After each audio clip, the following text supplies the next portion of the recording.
Hello, everyone, and welcome back to Revachol. My name is Wanda Wix, she, her, and of course, we're gonna get right back into it. Content warning, content warning, content warning. Here we go.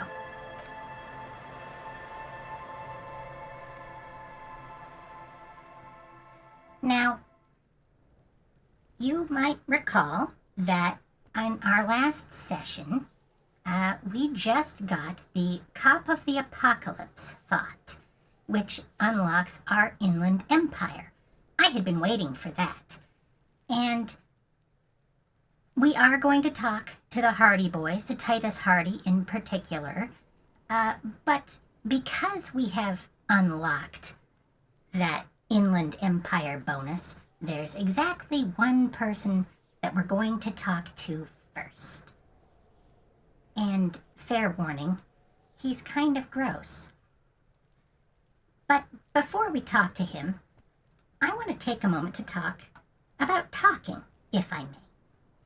Now, there are 3 things you need to understand about Robert Kurvitz to understand why he made Disco Elysium the way he did.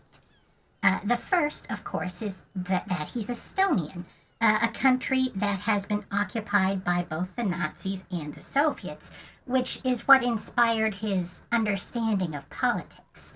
The second is Dungeons and Dragons, and the way that the stats and skills define your character. But the third?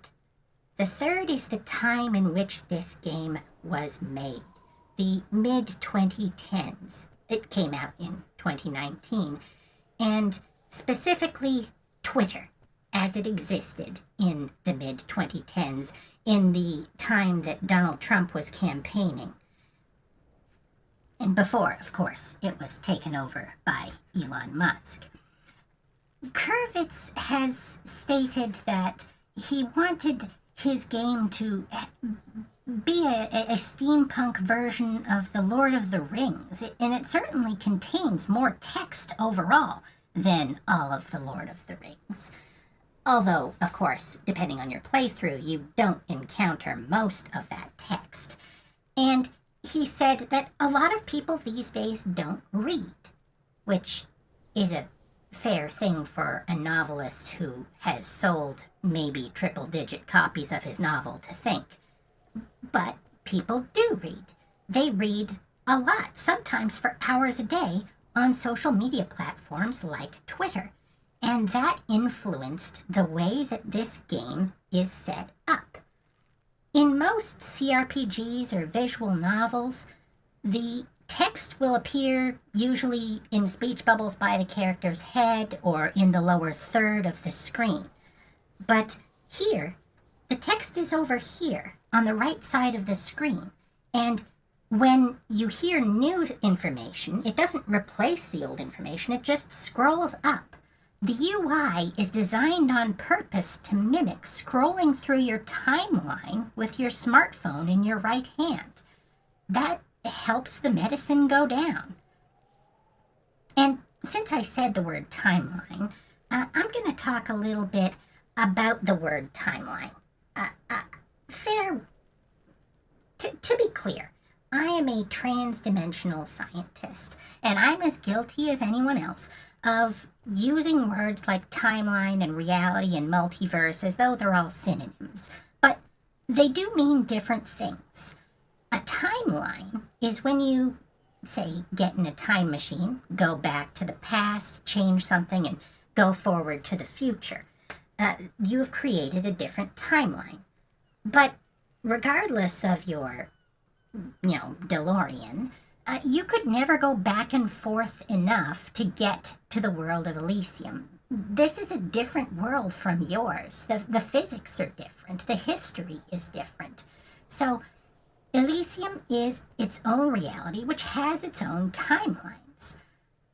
I've mentioned, just again before we switched sessions, that the book is set in the 70s, in the future of this world, where Revachol is destroyed. Bad things happen. But this game has multiple canonical endings. arguably different timelines. So, in a certain sense, the existence of the video game Disco Elysium is an apology to the world of Revachol. It helps to create different timelines, surely some of which don't include disaster. I like that. Anyway, as I said, we're gonna go talk to someone else, and he's gonna be gross. So let's just do it.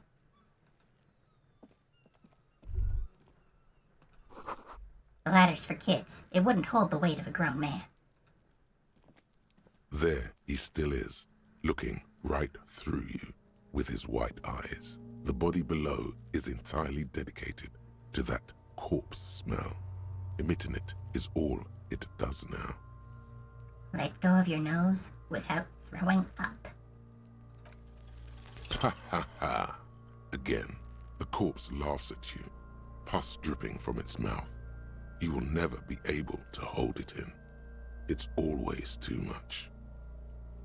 The corpse appears to laugh at you, black froth bubbling on its lips. Every molecule in this body reeks of death. It's still too much. You feel it coming up again. Every time it happens, it gets worse and worse. There's nothing more to throw up now. All that's left is crying and convulsing dryly at the same time.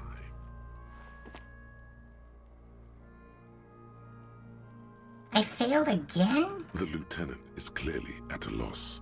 What do I do now? Officer, you just need to be stronger. Learn to keep it in long enough for us to work. There's nothing else to do. He's quite right. That shit compression gave us a +6 and, didn't stop us from rolling a 3 on the dice. Relax. It's okay if you don't make it today. The bloated corpse isn't going anywhere. No. This is something that I wanted to do. We're doing it. There he still is, looking right through you with his white eyes. The body below Oh, you know is what? entirely Silly me.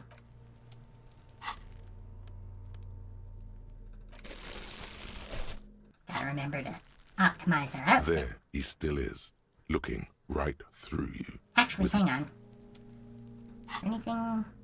No, we're fine. Okay. There he still is, looking right through you I gotta with get his white this. eyes. The body below. Ha ha ha. You are kidding me. The corpse laughs at you, pus dripping from its mouth. You will never be able to hold it in. Every time it happens, I it gets can't worse and believe worse. we have There's vomited nothing it more to 4 throw up now. times. All that's left is crying. Well, I'm not gonna save scum this. dryly at the same time. Even though I got my shit compressed, how is it possible? I'm at a loss as well. I could swear your shit was together, Detective. Sometimes even that is not enough. Officer, you just need to be... Relax. It's a Okay, where are we? 67. We just need a few more skill points.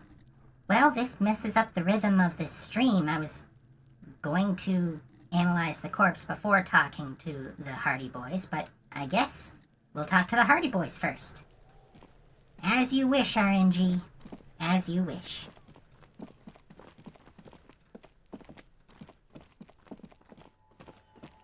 Talking to the Hardys should give us enough XP for one more level up on endurance. So mad. Anyway, let's talk to the gardener first. Hi, Let me handle this. the woman says to the crowd in the mess hall before turning to you. Detective disorientated. Are you still wondering where you are? This is Martinez, in case you've forgotten. I advise you not to overstay your welcome. Her entire character has shifted. This young woman is cold as ice. I just wanted to know more about the place before I check it out. That's normal. Yes, extremely normal. I'm not a gardener, by the way. I'm a legal counselor for the Dock Workers Union. She crosses her arms. This is the woman that Everard and Leo were talking about. The one that he sent away to go get a legal education. She was out front pretending to be a gardener because she was keeping tabs on us. So let's get to it. You're looking for Titus Hardy? You think he has information that will help you? Maybe he does. She points to the man on her right. That's Titus. Talk to him. But know this. I'll be keeping an eye on you. No strong arming. Nothing official.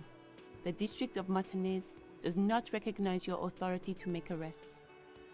I would argue that that is not a legal argument. We don't recognize your authority to make arrests. That's not going to hold up. It doesn't matter if you recognize our authority. We will make an arrest if we have to. Well said. She says nothing. Her glare speaks for her. Authority is what happens when you can do something whether or not someone approves of it. Could this be the Miss Beaufort that Easy Leo mentioned? The one Mr. Everard sent to law school? You, Elizabeth Beaufort? I suggest not wasting time on trivial pleasantries and focusing on why you are actually here. Titus Hardy. She points to the tall man by the table. Yeah, the legal representation doesn't like when you talk to them directly instead of the thing they're here to do. Even though she has excellent control over herself, something moved behind her eyes. In the way she stands. In her face. Easy Leo told me about you. He likes to talk a lot. You are not here to chat up the legal counsel. You are here to question these men. What's your role in all this? Like I already told you, I'm a legal counselor. Do you have hearing problems? This is something, by the way, that they're going to be doing a lot of. Anytime we ask for clarification or ask them to repeat themselves, like a cop would, to make sure that you've got your story straight, they'll accuse us of being incompetent in some way. Just, heads up, get used to that. Well, what if I want to talk to you and not Titus? What you want is of no significance, officer. Don't test your authority. In Martinez, you are no one. Well, testing your authority is precisely what we're going to need to do. Well, I should talk to Titus then.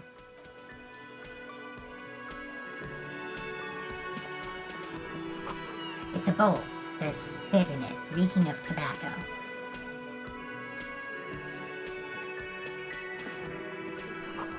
You see hawthorn bushes outside.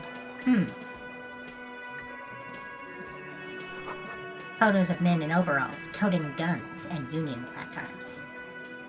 You know what? We're probably not going to make this either, but just for the sake of trying.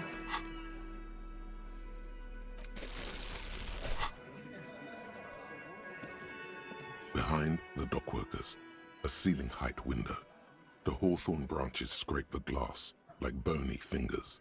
You see 2, maybe 3 bushes grown into a single thicket over a period of circa 50 years. It takes time for a hedge like that to form. Squint. There's a little slide panel up there to let some air in. No need to open it in spring. It's still too cold outside. One can't see into the Union box from the yard outside. That hawthorn is too thick. Well, you might be able to. Anyway, look out the window. Nothing. Just black tangles like the hair of an old woman. Motionless. The wind in the yard doesn't reach the hawthorn, nor does the light come in from this window.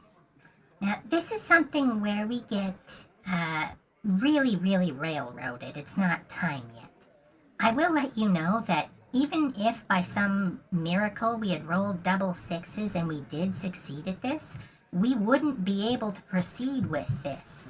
It still wouldn't let us act on our observations because of the plot railroading. And the railroad has led us to this man. This is where you say your bit. A broad-shouldered man points at you with a beer can. This is Titus Hardy. Note, I.e., not Hardy Boys with a Y, that's a book series. Detective. The lieutenant acknowledges you with a sharp note. He's leaving it to you. Because we're the protagonist. So our options are, don't say anything yet. First, we need to talk about your attitude. Not really a strong starter. You know, we're not a vice principal. Or, we need to talk about the man hanged out back. I think we're just gonna get straight into it. Oh, this is about him. A real looker, that won't. Now, they really leaned into that accent, huh? You're sure taking your time, waiting for him to get ripe and pretty for you, huh? Shanky. His real name is Dennis. Oh, he was a real pretty boy by now. Real hot stuff. Letting out that pretty boy smell. Glenn. Big muscular guy. Although the art doesn't really reflect it. Time to go to work in the shit factory! Easy, boys. These janitors have a hell of a job cut out for them. I mean, I wouldn't go in there for $1 million. He slaps his forehead. You might want to start asking your questions now. It's not going to get better than this. Well, not right now, anyway. And yeah, we still haven't cleaned up the corpse, or even investigated it yet. Do a head count first. Connect these men to the tracks you saw in the yard. Chances are they're going to match. Chances are. Starting from the right. Boot size 44. Blonde man. In his 30s. Overbearingly masculine. Indeed. Sitting on his right. Standard working boots. Size 45 or 46. Eldest in the room. Probably mid-50s. Smoker. Quiet. Theo. Like a god. Across at the other table. Hobnailed working boots. Size 43. Gang tattoos. Mesk or Sarah Mauritian. In his late 30s, early 40s. He spent his youth in Villa Labos, a housing project in the Jamrock Quarter. There were incarcerations. Hard to say what else. The ink is fading. You know, things like spider web on the elbow, teardrop tattoo, etc. And then, standard working boot. Steel reinforced toes. Size 46. The big dick. Wide at the shoulders and lean at the hips. Rugby cap. Fingerless gloves. And numerous scars. A little under 40. The emblem on his vest says Rowing Club. A little patch below it reads T. Hardy, Captain. Rowing club. Everett mentioned that, actually. A lot of upper body strength. In the far corner, standard working boot. Steel reinforced toes. Size 44. 40-something. Non-alcoholic beverage in hand. You squint. Is that a plectrum? Better known perhaps as a guitar pick. This is the bard of the party. Where's the plectrum? On his neck. Forget it. It's not important. Let's call this one the musician. And the little guy? Size 41. With the light step. Not a child, after all. An older man with a rat face, mean, watery eyes, and 2 front teeth missing. This man is a slander against rodents. In the middle, heaving and wheezing. Big guy. Boot size 46. Deep marks. Probably carried the victim over. He, alone, is 130 kilos. Add the man in armor, and you could easily exceed 220. Now, as I've mentioned, we are fat-phobic, and that's going to color our perception of Fat Angus. I think we're going to be missing some stuff about him based on that, but we'll get to that eventually. In conclusion, these 7 are the actors on the crime scene. The footprints were theirs, but there's a discrepancy. One of them is missing, the odd soul. The missing 8th Hardy we mentioned earlier. Exactly. You've stood there for about 4 seconds, not saying anything. Hit them with questions. Where's the 8th Hardy? The fuck is with you, fella? found 8 sets of footprints, but there's only 7 of you. Where's the 8th Hardy Boy? What are you talking about, madman? There's no 8th Hardy Boy. There's 7 of us and we're all here. He sizes you up. Or what? You want to be the 8th Hardy Boy? We ain't hiring. He shakes his head. Actually, boss, we've been talking and we think she could maybe... She? So there's an 8th Hardy, and it's a Hardy girl? Who might it be? Elizabeth? The gardener? Shut the fuck up, Glenn! I do the talking here. Now what the fuck do you want, cop? It has to be good, if he won't let you pursue it. Looks like the lieutenant thinks so too. So let me get this straight. There is an 8th Hardy Boy. It's a she, and you don't like us talking about her? That's right. We're not talking about this.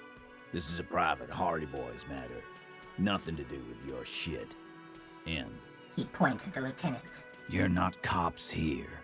Don't go digging around if you don't want a bullet in the back of your head. I'm watching you.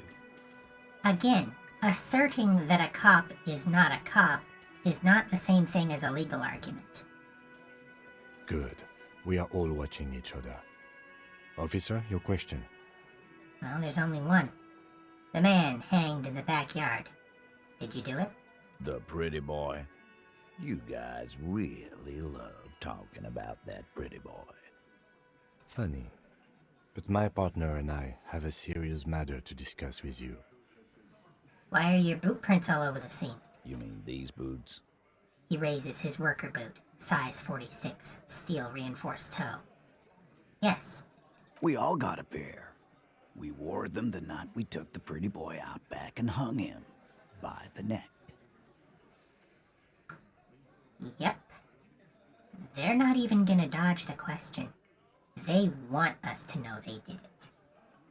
Yeah, we did this. Together. All of us. Until he was dead. That's why our prints are all over the scene. So you just confessed to murder? Goddamn right. No. These 7 honest men have equally come forth. They told you what happened so that you don't waste any more of your time. All 7 together. They're diluting responsibility. It's an anti-arrest tactic. If you don't recognize the authority of the people come to arrest you, then it just comes down to force. And 7 is a bigger number than 2. You murdered him just like that. No remorse. How many people have you sent to the Shays? Ever felt remorse for them? Chaise électrique is the method of capital punishment in Revachol under the Coalition. During the suzerain's reign, it used to be the firing squad. The history of capital punishment is a series of different ways to try and make executions more humane, some more successful than others. Or send them to Reunion to rot. For 20 years. For life. He says it as if it were worse than dying. And we've spotted his tattoos. He might know. So we could say, and Reunion, what's that? We could claim not to understand from context that that's a prison. Yes, but these were all bad people, criminals, the scum of the earth. Probably not a good thing to say in front of this guy. Look, I'm just doing my job, that's all. What we do is different. We enforce the law. You just kill people like it's nothing. Or, honestly, I drink so much I can't remember anyone I've sent behind bars. Which is true, but I don't think we're going to say that either. We could say I'm just doing my job, or we enforce the law, you just kill people like it's nothing. I'm going to go with this option. But you see, a lawman, is something people agree upon. And here in Martinez, we agreed that this man had to die. I would argue that that is not a law. Yes, a law requires the people of an area to all agree on something, but a law is written down. This isn't something he came up with on the spot. It's his standard reasoning, a product of many years of being Titus Hardy. This is fundamental to the way he understands what he does. Why did you kill him? Why? 'Cause he was worthless mercenary scum. And he stepped out alive in my town. Again, that's not what a law looks like. He stepped out of line, might get a crowd ready to kill, but I don't know of any civilization that has a law on the books saying he stepped out of line. That's not a law. So, he was a mercenary, that's it? And he stepped out of line. He repeats, jaw clamped shut like a vice. What kind of mercenary? The kind that shows up when you start a strike. The experienced kind, too. Had Kohoi and Semenine written all over him. Ex-Oranese Special Forces. A live grenade. Right here in our bar. I can't prove it, but I know he was sent by the Wild Pines. They hire merc shit like that. Story of every strike from here to Samara. Heads up, some graphic imagery coming up. At least some graphic dialogue. Hold on, how do you even know he was in the Special Forces? Cause one night, he walked straight up to the mic and said, I'm Oranese goddamn Special Forces, and I'm gonna fuck you all! Really? Yeah, really. Had a gin and tonic up there, sang some Oranese paratrooper song, and said he's gonna fuck everyone. We couldn't believe it either, but he fucking did, right there. Like some kind of animal. Animals famous for performing karaoke. Sire, the tale is true. This is a serious violation of the karaoke code. Okay, besides crimes against karaoke, what did he actually do wrong? Wrong? He harassed women, raped one, harassed workers, threatened to kill some as a warning. He wipes spittle from his mouth. From rape to harassment to threats of violence. Why the strange de-escalation? Indeed, that's a fairly serious allegation. To kill us all, if we don't open the gates, if we don't let the scabs in, if we don't bend over. And that was before he started coming here. Yeah, he said it was his favorite joint now. Started coming here every night. Drinking, grabbing girls. Grabbed one of ours mid-karaoke, right there on the stage. He grabbed someone? The lieutenant is trying to make sense of this flood of information. Yeah. This girl's on the mic. A beautiful girl. Young. Gets into the second verse of Lover Lake. The fucker grabs her legs, starts screaming. Show me your cunt! Why don't you show me your cunt? Then, he gets knocked on the head with a wine bottle. Doesn't even fall down. He shakes his head in disbelief. Was this the same girl who was sexually assaulted? Raped, you said? Aren't you fucking listening? My man is talking to you. He took care of it. They got the girl out before anything else could happen. Yeah, me and Eugene got her out. Aren't you fucking listening? He repeats like a parrot. Like I said, their defense anytime you ask clarifying questions or try and get them to get their story straight is to accuse you of incompetence. There's something odd here. There definitely is. Seems like they don't want to talk about that rape Titus mentioned. Why not? This is a serious allegation. Make them talk about it. It is serious, and we're not gonna take it lightly.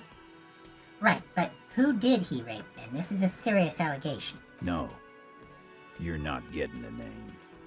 That's a Martinez matter, and I'm not discussing it with you clowns. There's nothing you can do for now. He's stonewalling you. Well, we're going to investigate this. And I guess I should say, for anyone who is sensitive about this kind of topic, and, fair, although there will be talk of sexual assault, it didn't happen. Spoilers. So who called the shots that night? Are you deaf? There will be no singling anyone out. You can't arrest a hardy boy without arresting all Hardy Boys. Do you think you could do that? Do you think you could arrest them all? A shadow of a smirk passes her lips as she tilts her head. A trick question. Don't let her lead the conversation. So we can address Elizabeth or address Titus. I think we'll keep talking to Titus. No, but seriously, who calls the shots around here? Who do you fucking think does? He sounds more amused than angry. So our options are, point at Titus, you do. You give the commands. Point at Elizabeth, thought she did. Point at Fat Angus, the biggest animal dominates the herd, I'm guessing it's the big one. Bow to the bearded man. Gangs are usually run by the oldest, most venerable member. Point at the harbor. Everett Clare runs the union. You answer to him, right? Or, it's the 8th Hardy Boy, the one who's missing. The big dick. You know what? Let's get Everett Clare involved in this. You keep him the fuck out of this. We have autonomy. It's all on us. Everard runs the union. I run the Hardy Boys. When the shit starts spinning, it will not land on Mr. Clare. That's the deal here. The Fixer will ignore the notion completely, focusing on Titus's culpability. There are 2 parts to Elizabeth Beaufort's strategy. The first is to ensure that all 7 of these men bear responsibility equally, so that it is unlikely we'll be able to make an arrest. But the second, most important part, and the reason why Everard Clare has her on the payroll, is to make sure that we don't go past them and get to him. When Titus Hardy says he runs the Hardy Boys, he means that in an administrative capacity. On that night, everyone acted as one man. When did this hanging incident occur? You don't have to keep answering his questions. The Fixer turns to remind Titus. I know, Lizzie. Relax. We killed him last Sunday night. Seemed like a good way to end the week. And how long had you known the victim? Known him? We don't associate with scum like that, asshole. Yeah! Who do you think we are? Quiet. He came around about 3 weeks ago when that Pines cow first sailed into town. Happy? Just a reminder, this is early March, so he showed up mid-February. By the Pines cow, you mean Joyce Messier, the representative for White Pines? The same company you're striking against? No. I mean the Pines cow. The stupid-ass cow they sent in to fuck us over. But you know what? He rubs his chin, pretending to mull it over. Why don't you ask her about the pretty boy? I'm sure she has interesting things to say when you ask her hard enough. Oh, we will. That's enough insinuation for today, Titus. Officer, your interview is drawing to an end. Don't waste your last questions. So how did you kill him? We hanged him up by his neck until he got real still. Wasn't that obvious, copper? Didn't they teach you anything at the cop school, idiot? This is where an autopsy would come in handy. You have to work with what you know. We need more. Did you muffle him? We haven't heard any reports of screams. Titus, you don't have to clarify anything. We overpowered him, dragged his unconscious body to the tree, put a noose around his neck, and hanged him till he was dead and steady. Then we left him for seagulls, maggots, and you fucks. Make them a bit more uncomfortable first, then see if it all adds up. Alright. Wasn't he a trained killer from Orkney Special Forces? If yes, how did you manage to overpower him? Where did this overpowering happen? Things aren't quite right here. Composure. I think we might swap out our outfit and come back to this one. I had forgotten, to be perfectly honest, that there was a composure check here. So wasn't he a trained killer from Orkney Special Forces? If yes, how did you manage to overpower him? With numbers, asshole. How do you think? You're right, Lizzie. I've done enough explaining here. No, he hasn't. Not yet. Where'd this overpowering happen? Weren't you fucking listening? The fucker came to our bar. It happened right here. Right, I have other questions about the lynching. Like what, copper? we're not gonna get to this yet. This is a very important check. So what are you gonna do now? Nothing. Your investigation here is done. Leave Martinez, go back to your stations where you belong. I think we're going to stick around, thanks. Some things don't add up here, Titus. The lieutenant closes his notebook. I've done this job for long enough to know that people don't just confess to first-degree murder, even if it is a group responsibility. We're going to look into this. Good luck with that. You've heard everything a rent-a-cop is gonna hear from us, real law officials. You're lucky you didn't get a beating. So this is the big check. The one that we need to pass. And our authority is absolute garbage. Fortunately, we get a couple of cracks at it. But we're not going to try yet. We are going to see if we can make that composure check, though.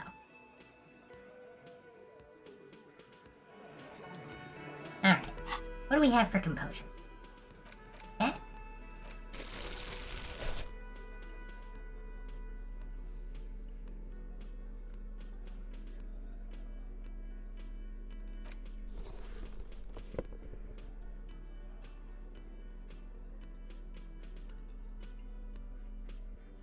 Huh? That's it.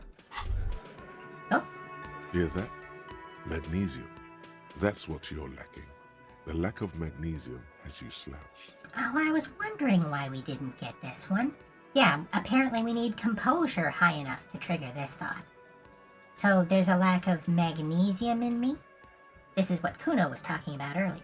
Yes, and it's critical. Look at yourself. You're practically devolving into a fish due to the lack of magnesium in your bloodstream. So we can say, I need to mag it up, or I need to mag it sideways? So I need to mag it up? You need to get so magged up. You've probably had 2 heart attacks and a minor stroke already. And the only prescription is insane amounts of magnesium. You're saying I need to become a magnesium-based life form? Yes, if you want to live, you need to evolve. You need to transcend the carbon barrier. Go to the apothecary and buy insane amounts of magnesium. It will reverse the damage to your circulatory system. Spoiler warning? No. But let's take a look at the thought anyway. Magnesium-based life form. It is generally understood that human beings are carbon-based organisms, fusing little carbon tubes together to form complex, mushy structures capable of thought, love, and locomotion. It is also known that these structures sometimes like to take the edge off by consuming ethanol, amphetamine, etc. In such cases, it is important to supplement your body with magnesium.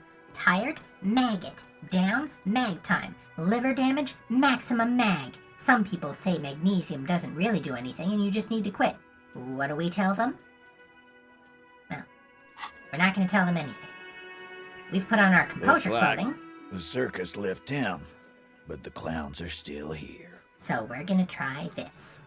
Titus does not look particularly happy to see you. I want to talk about the hanging again. Again. Just get the dead guy's autograph, since you're his biggest fan. Good one, Titus. Alright. Now where was that check? I think it's under how?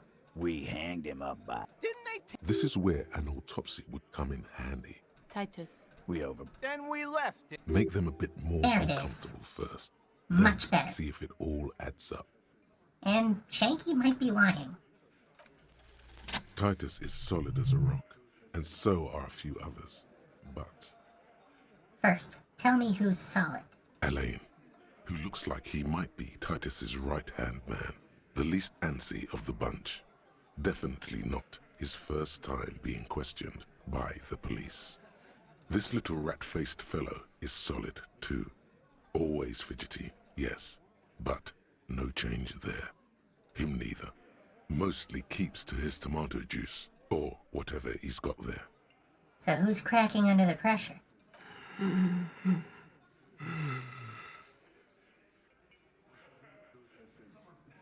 This one. He's sweating profusely and has difficulty breathing. They've smartly kept him out of the conversation thus far. Definitely the weakest link in the chain. Hey you! Turned to the big guy. You having trouble breathing over there? No? He looks up, startled, his forehead shiny from sweat. A few coiled locks are peeking out from under his warm woolen hat. By the way, pay special attention to Angus's relation to Titus here. Of course he's having trouble breathing. Just look at how fucking fat he is. The man next to the big guy bursts out laughing. Fuck off, Shanky. Angus is a powerful guy. All muscle. Keep your eye on this powerful guy. Sooner or later, he's going to break like a piece of twig. There's something you're not telling me. And fuck you, too, copper. Picking on Angus like this. We're done with this schoolyard shit. And just so you know, he doesn't have trouble breathing. This one is a stone wall. You won't get more out of them about the night of the murder. Not yet. Like what, copper? About fucking time. Alright. So that's that. So we got the XP we needed to try that endurance check one more time. If I get another 3, I'm going to scream.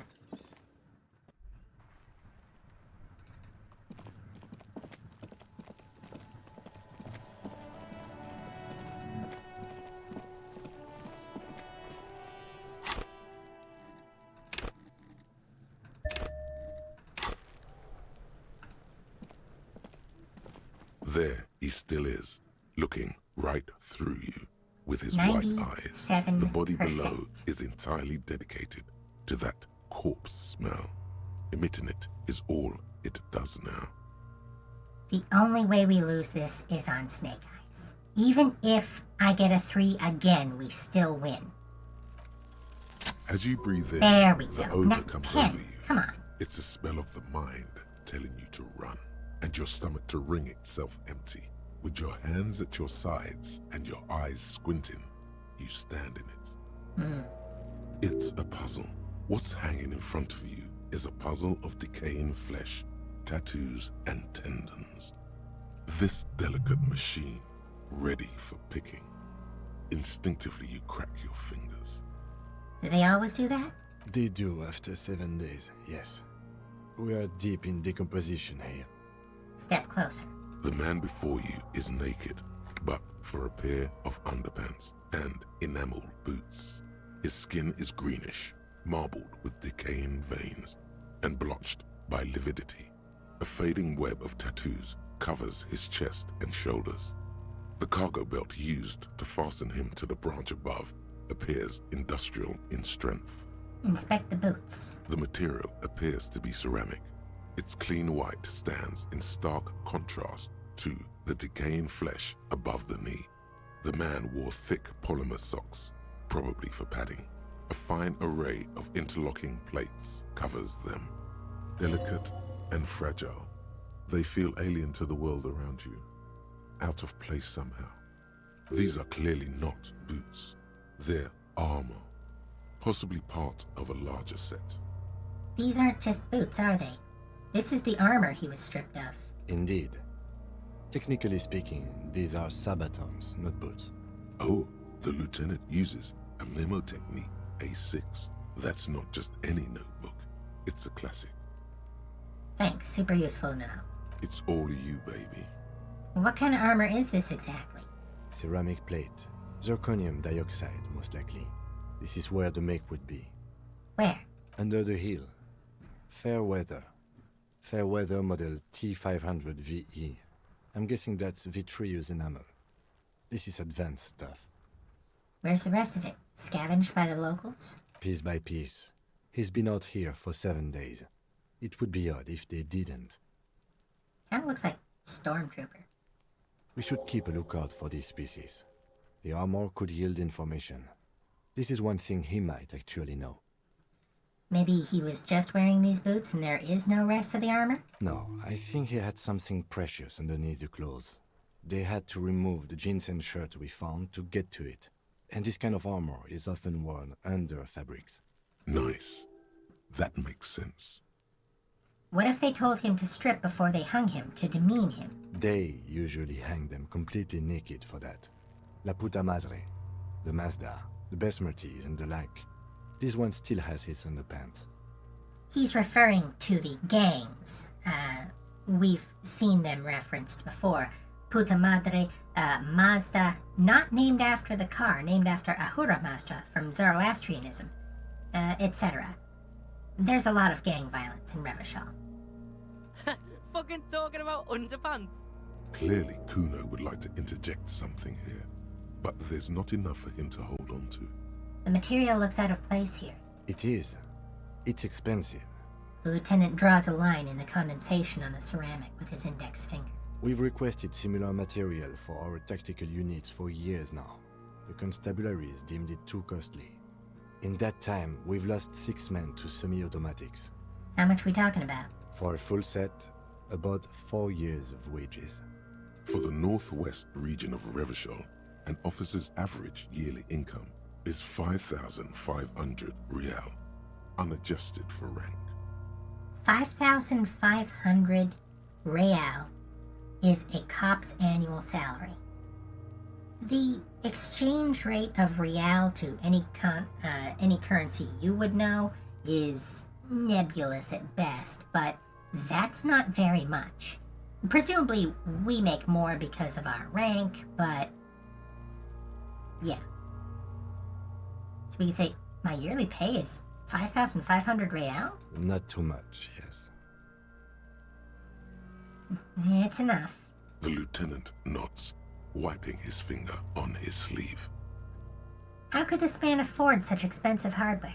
Looks like he worked for a private contractor, like Evrard told us. Wealthy, with state ties. This is way above what we have. Knock on the boot. A small bell-like sound fills the air, like tapping on the side of a porcelain cup. Sounds fragile. It's anything but. This material is a kinetic redistributor. It spreads kinetic energy horizontally, from plate to plate, dissipating it entirely. See? Faint, organic lines cover the plates where they separate into smaller ones. These plates then divide into smaller plates until there are hundreds of them altogether, like whirls of floorboards. The design looks organic, influenced by highly resistant wood materials, like lignum vitae and ebony perhaps. What does this remind me of? If trees were made of porcelain, this is what their cross-sections would look like. Run your finger over the lines. The smooth, glossy surface fractures into ever more intricate interconnections, peaking on the right sabaton, where you notice.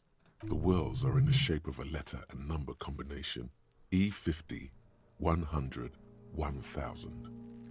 Looks like there's a serial number on the right sabaton. Good. Can you read it to me? He tips the drying ballpoint of his pen on his tongue. X5415 6745 678222. Let's lie. This is one of the problems of having skills that have opinions. Sometimes they'll give us not optimal suggestions. Fortunately, with this playthrough, we're not hearing Half-Light constantly telling us to kill people, or Authority constantly telling us to kill people. We're not gonna lie. We have a make and a number. That's something. We can use the radio in my kinema when we're done. Either station can chase it for us. We're not gonna attempt to pull the boot off. We can't. That's the only reason they're still on him. Back off and look at the corpse. The cadaver slowly twists on the cargo belt, his torso covered in tattoos, and extremities blotched pink and blue. Inspect the belt. The hangman's knot is pulled tight by the weight of the corpse below. Yellow, hard-edged polyester cuts into his neck. Above, a sliding buckle ties the belt to the branch. This is a steel-reinforced cargo lashing belt, big brother of the regular cargo belt. It's used for tying cargo under 6-rotor airships. Don't ask me how I know, but this is a lashing belt used for airlifting cargo. Airlifting? I thought it was used on lorries for strapping cargo to them. Apparently this is the reinforced kind, for air transport. My brain tells me so. The local harbor uses 6 rotors to shuffle containers around. I get the sense they use whatever was on hand without paying much attention to not incriminating themselves. By they, you mean the Hardy Boys? Right now, everything seems to fit their confession. They sure wanted him to stay up there. The rope is reinforced with steel wiring. I was afraid it would be. Thin steel wiring, parallel strands. This makes getting him down more problematic than I had assumed. How'd they even get him up there? A noose is one of those things that's easier to use one way around. He points to the buckle tying the belt to the branch above. Did they climb up using the kid's ladder? That ladder can't carry a grown man. I didn't see any splintering either, did you? I think they lassoed the branch, then pulled on the belt to close the buckle. He makes a pulling motion. Could be. The shape of the branch supports the theory. Back off and look at the corpse. The cadaver hangs from the cargo belt, limbs limp and torso covered in tattoos. Inspect the tattoos. An intricate web of blue lines stretches across the torso, from the right shoulder to the solar plexus. Each time they intersect, a small white star is formed in their crossing. Hundreds of fading asterisks riddle his skin. Their concentration is highest around his heart. Much like our ability to read Elaine's history, we should be able to determine what these tattoos mean about this man. But we don't yet know. Is this a map of the night sky? A map of the stars. I do see some similarity to astronomical charts. Great Century Messinian, maybe. But this seems more particular. Customized somehow. As if someone left out most of the night sky, filtering it through personal choice. The principle of this filter remains unknown to you. The thought dissipates, and you feel as though you were only half right. I'm missing something here. So am I. A sudden ringing fills the air as the lieutenant pulls down the zipper of his orange jacket. He wears a wide leather belt around his waist and a gun holster under his arm. He takes a thin piece of milled aluminium from his coat pocket and pulls it open. Sounds like a sword being unsheathed. A small lens appears. Some sort of camera. What's that? A Trigger Sunshine. Mini. Triggered is the world's leading manufacturer of intercommunication devices, primarily projectors. The camera before you looks familiar somehow. Shit, Kuno! What the fuck is that? An instant color camera. He produces two metal-capped ampoules and clicks them into place on the side of the apparatus. A thin slot shines there. I have only 2 ampoules, so nobody move. I don't want to waste one. He points the camera at the corpse, peering into it. The lens needs adjusting. Then... A sound, a shrill flash, followed by the breaking of a small ampoule of glass. You see streams of color pour onto the thick, glossy piece of paper, rolling out. There are 3 moments in this game where we get this kind of full-screen painting. The first was in the mirror, when we looked at ourselves. This is the second. The third won't come until much later. In case we need it. Lieutenant says and shakes the paper, letting it dry in the cold wind. On it, a color-perfect copy of the dead man's tattooed chest. By the way, the Polaroid Corporation has put out a statement saying, please don't shake the photographs. It can make them less clear. Cool machine. Yes. It is pretty cool, isn't it? There is only one ampoule left. Use it wisely. What do we need this photo for? It contains insight to the victim's person. This was a man of physical violence. The story he wanted his body to tell was important to him. It is his letter to us. Now, if you could find someone to decipher it. Can I have it? I should look at it later without the corpse smell. Sure. Just don't lose it. He hands you the piece of rolled up photo paper. It's no larger than a pack of cigarettes. The glossy-eyed corpse looks by, his mouth mute and his skin as colorful as the chemical rainbow on the photo paper, teeming with opportunistic organisms. Squint and take a step back. As you narrow your eyes, the monster before you blurs into a violent mess of green and pink. This is a trick. You've done it before. Pink is where the blood settled in the first hours post-mortem. You can use it to see if the corpse has been tampered with. Does his position at the time of death match the discoloration? Observe. Only the lower extremities are pink with a dash of blue. His fatted hands, thighs, and his neck, just above the noose. The rest of the corpse appears dark green in the cold spring air. His face and hands are pink. Thighs, too. I see it. His neck too. The lividity goes right up his chin. We have good, well-pronounced discoloration here. Relax your eyes. The monster comes back into focus, an explosion of color, coursing with dark marbled veins. His stomach appears pregnant with something. Black liquid streams down his thigh and onto his boot. So, what do you think? I think he's dead. I agree. His personality is no longer a part of the world. Totally dead. Deadity dead, dead, dead. Dabadoob-doob dead. He says without a hint of melody. Not one muscle in his face moves. I think he was upright after death. His hands, feet, and neck are discolored. Agreed. Especially on the neck. The belt acted like a tourniquet, keeping the blood in his head. The hypostasis supports her hanging.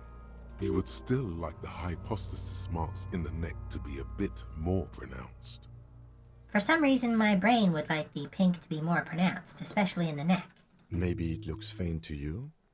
It could be more pronounced, actually. Dumont noté. Could it still be he was moved after death? There's always a chance. We should check for ligament marks on his neck to see if they're in tune with the belt. We'll have to get him down first. Something's coming out of him. A pool of blood and feces has eaten into the frozen mud below the man's feet. Purge liquid is dripping into it, drop by drop. Charming. The victim appears to have contained no more than half a kilogram of digestion at the time of death. The fuck he's saying? Talking about shit. So we can say, we got lucky. Maybe he went to the toilet sometime before death, or, goddamn right, I'm a... Turn around and yell. We can say it, but we can't think it. Interesting. Anyway, maybe he went to the toilet sometime before death? Maybe. He doesn't really want to dwell on it too long. And don't worry, we won't either. He's beaten up. See the bruises? I do. Most of them are post-mortem. Maybe even all of them. The delinquents have made our jobs harder with their little sport. Stop talking in riddles, coin slot. It means you fucked him up good, Kuno. Fucked him up brutal like. Back off and catch your breath. But there is no breath to catch. Only the cadaver filling the air and your nostrils. He slowly rotates before you, decomposing. Alright. Hopefully, this is gonna work. His eyes are milky white and blind to the world, protruding comically from their sockets. There is no one home, just subaquatic terrors there. These eyes used to be blue, baby blue. Dark brown hair grows on his head. His face is ready to explode from the organic processes inside. The death's head grin has passed. What remains is an unrecognizable mess. His eyes, they used to be blue. Good. The victim is of Occidental descent. Light brown hair, blue eyes. When he says Occidental, he means white. Originally from the Occidental subcontinent on Muindi. Tell me, who are you, dead man? I'm gone. Nice. We do get to talk to him after all. Where have you gone? Into the wild pale yonder. Where is that? In the past. Way out in the west. I can see you're gone, but who are you? I'm a joke. Look at me. There's nothing funny about you. There is nothing funny about jokes either. Who were you when you were alive? A killer. A motherfucker. And a killer. I have another question for you. Go ahead. Corpo. What is happening? What do you mean? I'm talking to you. It's the power of your Black, frothy liquid starts bubbling on his lips. imagination. Go ahead. Ask me more questions. You fucking love questions. Why do I love questions so much? Because you're a copperoonie. Look at all of them go. Do you want more questions? Give me a comical amount of questions. Coming right up, copperoonie Rooney. This is getting upbeat now. Is my name Rooney? Fuck no. You're no Rooney. Rooney is not who I am. I'm Harry. No, you're not a Harry either. You're a motherfucker. That's who you are. Rooney the motherfucker. Why do I feel like I've forgotten something terrible? Because you have. Who killed you? Love did me in, Provocopo. It was love all along. Love did him in. That will be an important phrase to remember. Can you ask me a question? Sure, Lobo. I can ask you a question. Why are you doing this? What? Looking at my face, motionless, looking into my eyes, standing here. Why are you investigating my murder? So our options are, I don't have anything else to do. This case is all I have. Because he told me to, nod toward Kim. Or maybe this will lead to something? Something indescribable, unforeseen, miraculous. And it will. Clown lips on the corpse appear to smile. The face rotates before you slowly. Something is on its way. Something hidden. It's coming. A miracle from the northwest, and it's almost here. You can feel it in the air, on your hands. The cold spring air smoothing them over. Shivers, our connection to Revachol, and to a radius of 80 kilometers, lets us know that we're right. Something is gonna happen. I hate you. You stink and you're boring. Do I remind you of someone? A child born with Muller's disease, harlequinism, grown up miraculously. We can say a deep-sea creature, myself in the bathroom mirror, a baby affected with harlequinism, or you don't remind me of anyone. Let's be honest. This is our dark mirror. It's our Wario. There you go. Look at that bright kid. We're birds of a feather, you and I. Soon you will be just like me. Just keep drinking and having a good time. It's a matter of weeks. Enough. Come back later, Corpo. Amuse yourself with my frank manners and my memento mori features. If possible, also, see me in your dreams. You can come back and look into this face anytime you want. Ask me your little questions, freshen your memory, create associations, remind yourself of your mortality, Copoloco. Let's go back to the real world and talk to Kim. How do we get him down? Are you sure we finished the preliminary examination of the cadaver? We might miss some of these things once he's done. He stops to think, then checks his notes. We've been thorough. Do you have a plan for getting him down? The steel-reinforced belt presents a unique challenge. I brought chain cutters, but I don't see a good angle of approach to the belt. He doesn't actually think the challenge is unique.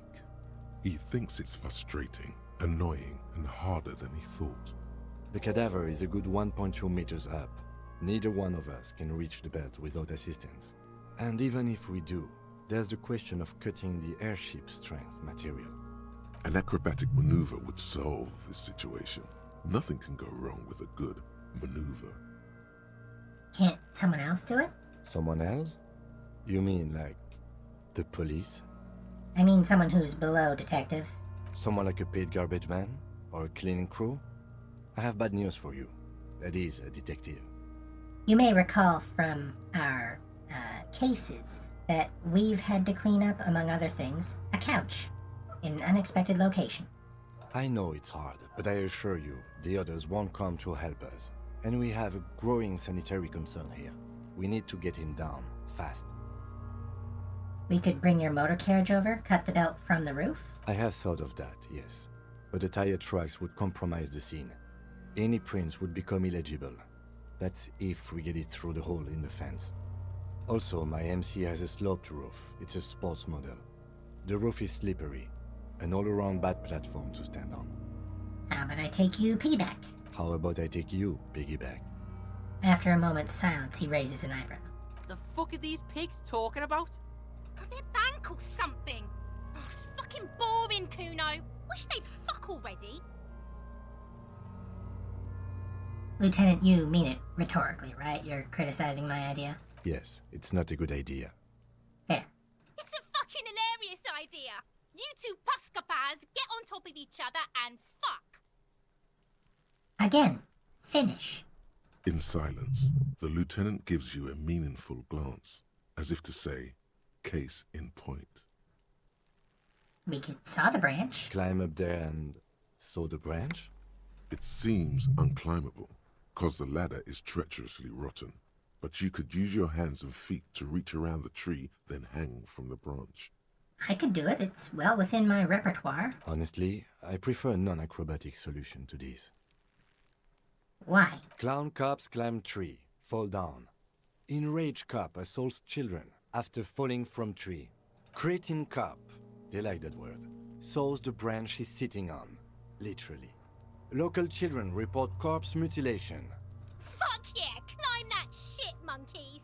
See, you're only making them do those things less. Can you see into the future, Kim? No, I do not see the future. I made those up using 2 decades in the Revacholian police force as a reference point. You're right. The risks are too high, and there are too many. Yes. We should use acrobatics as the very last option, after we've tried everything normal. Oh, these have got to be the most fucking boring mulka parts I've ever seen. Maybe we could shoot him down? Yeah! Bang bang time, pig! Shoot his head off! How? Where the buckle ties the rope to the branch, that's a good spot to aim. There. The buckle holds the belt together. Where? Ah, yes, I see. If the shot hits that, there might be a chance to release the belt. Yeah, now we're talking. Entertain a Kuno with some shit. They'll miss! The pigs will miss Kuno! Say nothing. Let him choose. Silence. With his elbow sharp, the lieutenant unzips his jacket and produces a lightweight firearm. He drops a paper cartridge in the barrel, separates the scouring stick, and gives the cartridge 5 tucks. Note, he carries a muzzle loader, and he carries it unloaded. That's significant. The RCM doesn't have automatic weaponry. That's on purpose, and it's a stipulation handed down from the moral intern, limiting their power. On the one hand, it helps ensure that there's less risk of accidentally shooting someone. But on the other hand, when your enemy's prepared and you aren't, well, as we said earlier, they've lost 6 officers to automatic fire. Securing it in place. That's a Kiel A9090 Armistice, mass-produced muzzleloader, ascetic, frugal, one of the most common firearms in the world. He then steps back and assumes the fellow's desk position, taking aim. The corner of his eye twitches. His finger is on the trigger. Say nothing. He's gonna fucking miss! The kid's voice is drowned in a shrill blast that echoes off the walls of the surrounding tenements. A cloud of smoke slowly parts in the air as the lieutenant steps back and says to himself, God damn it. a lot of things were wrong with that shot. The fellow's test was the wrong choice. His shoulders are raised, but above all, he cannot trust his eyesight. Fucking idiot! Mukabat asshole! Kuno could have hit it easy, but then Kuno's not fucking handicapped, is he? Try again, maybe? No, we are lucky as it is. We didn't break anything, and the victim remains uncompromised. He looks around at the windows overlooking the yard.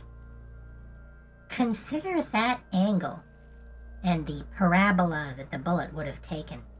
If he didn't hit that, well, it's unlikely that the shot would have hit anything important, and it's unlikely that it would have even been noticed given all the bullet holes that are still around Martinez after the revolution.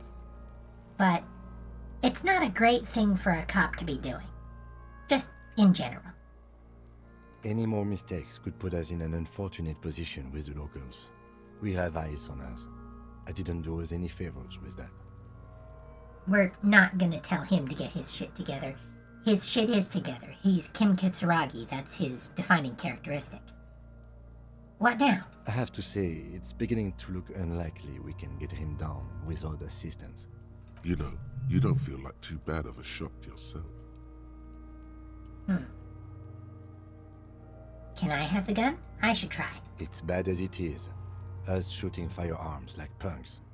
He pauses, then shrugs and proceeds to load the pistolet. Go ahead. I'm not stopping you. Just don't lose it. The piece shines in his outstretched hand. They only have one gun! This is the sorriest pair of pigs Kuno's ever seen. Take the gun. Yeah, take it, you fucking banani poika! Take it and shoot yourself in the mouth! Feel the weight first. The cold piece of bakelite and gunmetal is surprisingly light. Your fingers fit right through the guard, instinctively resting on the trigger. You've held this, an A9 Armistice, before. At some point, it probably used to be your choice of firearm. It still feels comfortable, like you never laid it down. The fuck are you waiting for, Kuno? Tell him to shoot himself in the mouth! Point the gun at the belt.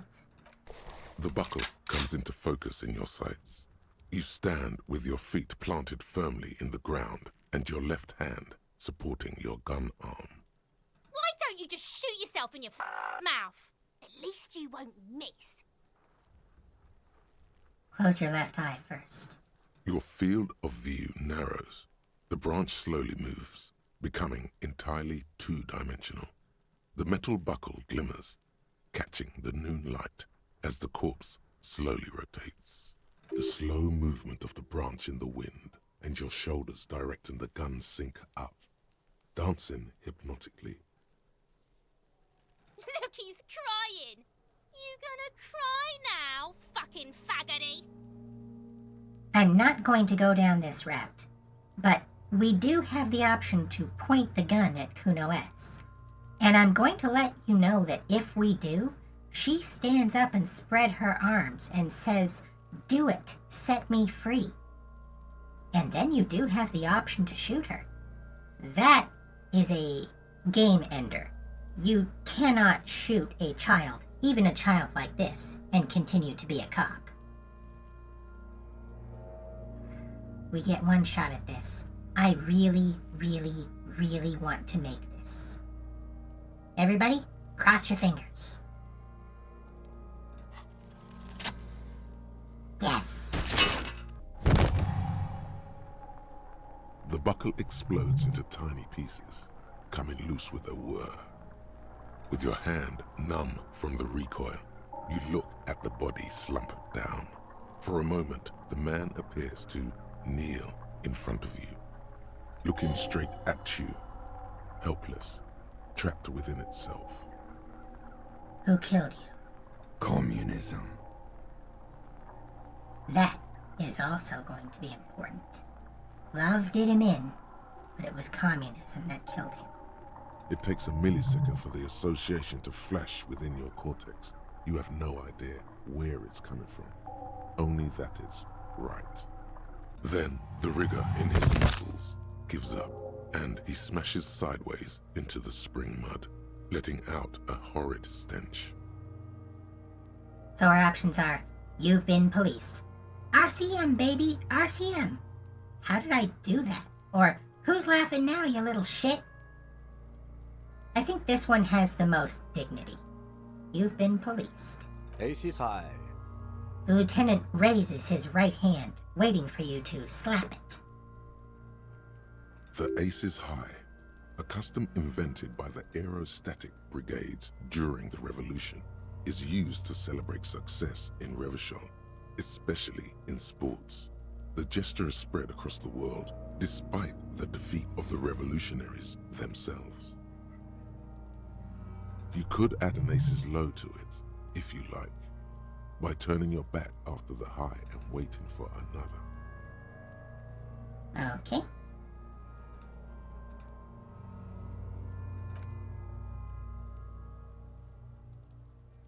The high arrives with a sharp slap.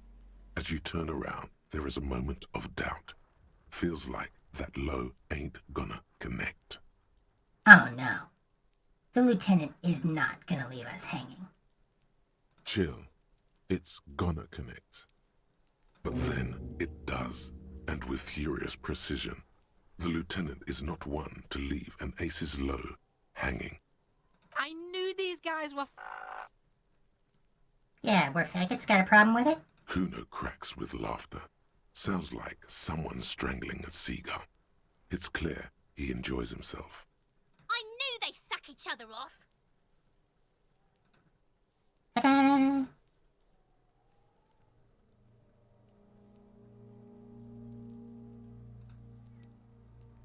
What now? We will perform a field autopsy and determine the cause of death. But before... Excuse me. He needs to turn away from the corpse. Slumped on the ground like that has not improved the way the corpse smells. The fall seems to have released something deep inside it. It looks like I feel like taking a break from the stench. I'm sorry to interrupt the jubilations here. Just a little breather before we do the autopsy. Field autopsy? Yes. The 4 phases of a murder scene. 1. Investigation of the scene. I'm satisfied with that part. The trash container, the prints, we've been thorough enough. I would say so. 2. Initial examination of the victim. We were exhaustive in our efforts there. Good job. 3. Field autopsy. This will not be pleasant or easy, and it will have to be performed on the scene. The fuck are they on about? Cops are gonna cut his shit up next. 4 and final, transport of the coroner's case to the district morgue. I'll do that. God, this stinks. Don't we have someone else for the autopsy, like a doctor? Like Nix Gottlieb, who clearly loves his job and us? No, you and I are detectives. The honorary rank of detective signifies our ability to handle the entire incident chain. From crime scene to autopsy to cleanup, we do it all. Honorary rank? An honor and a burden attached to your rank. Mine is Lieutenant Detective, unfortunately. I can't tell you how tired I am of this corpse. He is growing truly tired of it. It's not merely moodiness. His tolerance limit is near. I don't think I'm a detective. With shooting like that? Of course you are. Your station would not have assigned you to this case otherwise. Alright, give him back his gun. I would suggest we interview Everhart and Joyce, the leader of the Union and the Wild Pines rep. But we've already done that, so it's up to you, Detective. Take us where we need to be. Oh, don't worry, I will.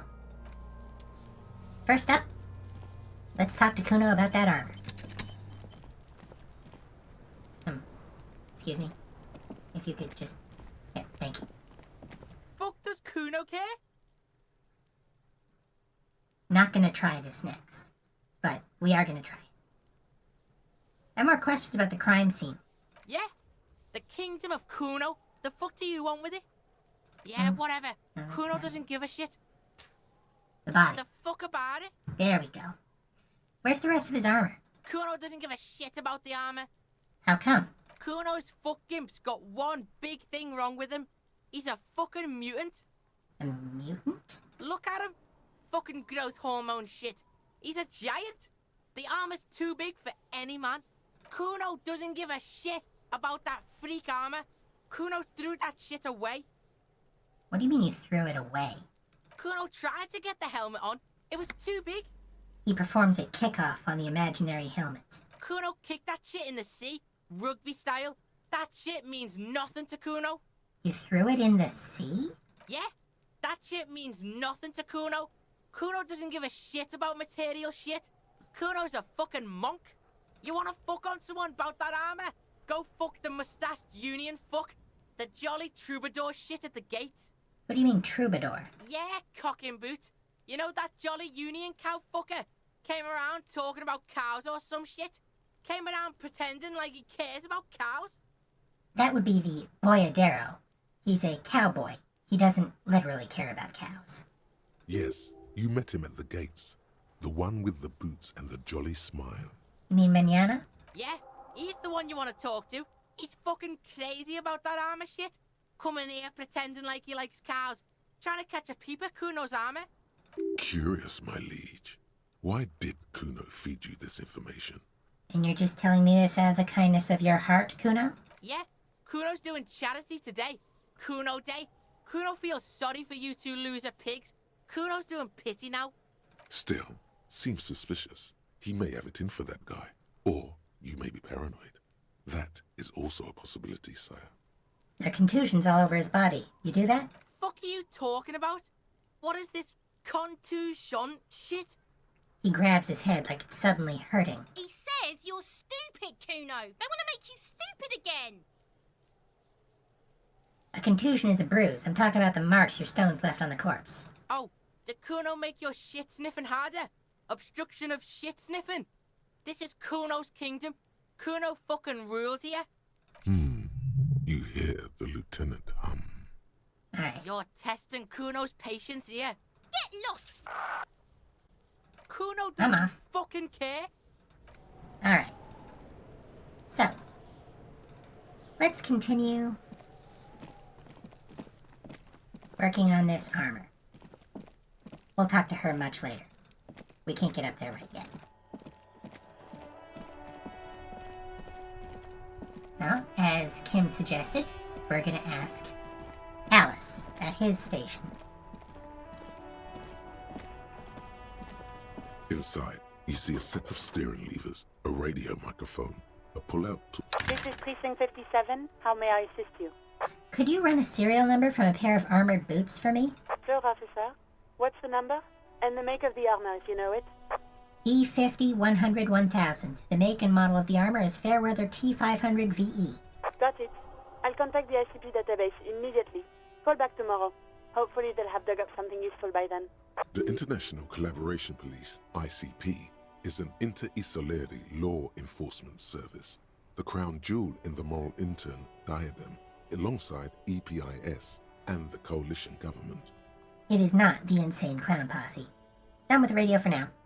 57th, over and out. In the cabin, you see a... And we're gonna follow up with Mañana.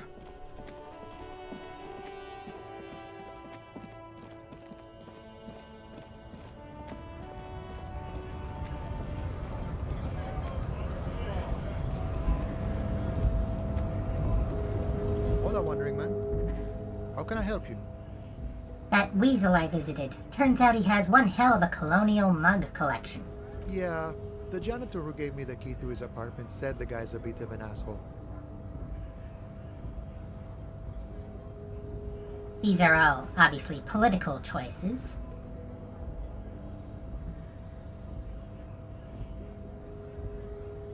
Yes, his mug collection certainly represented antiquated social values. See how we're all busy concentrating on the racist mugs? That's what the ruling class wants. Man with such a funny mug collection can't be that bad. Or, all I'm saying is he had a lot of mugs. I think this is the communist option. Yeah, it would be really bad if we got into an argument about it. Waste of a good noon. Or afternoon. Or night. Anyway, thanks for helping out, friend.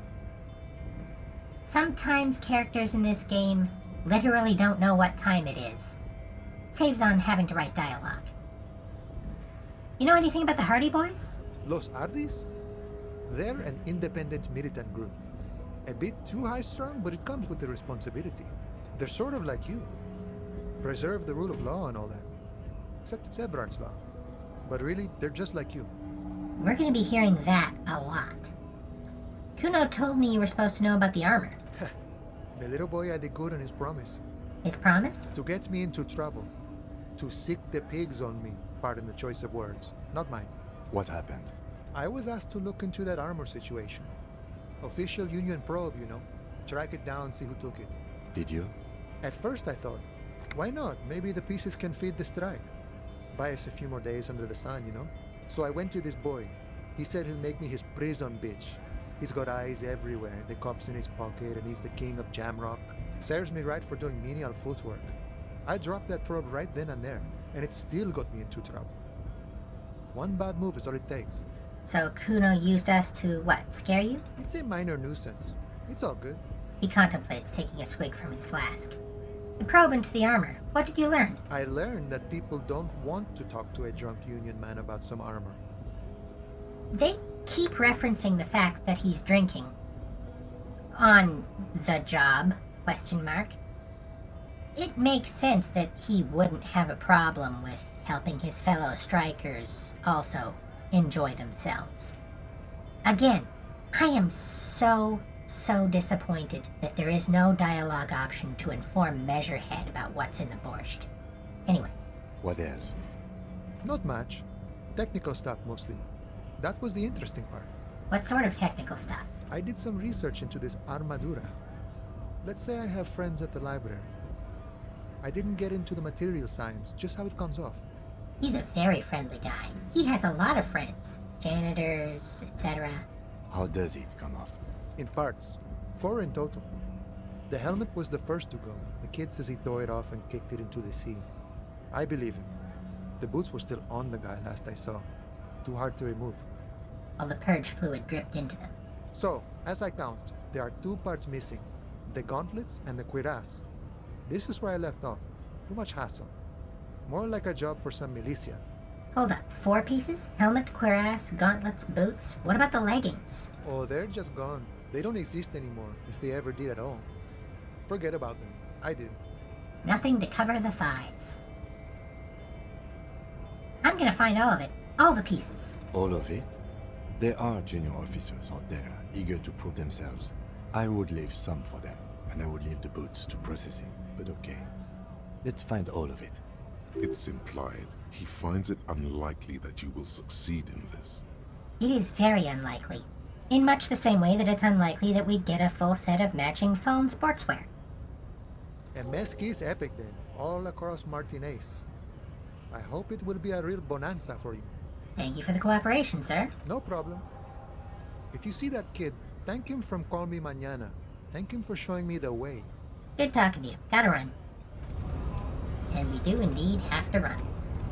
Because there's one other thing that I'm really hoping we can get to before we're done with this stream.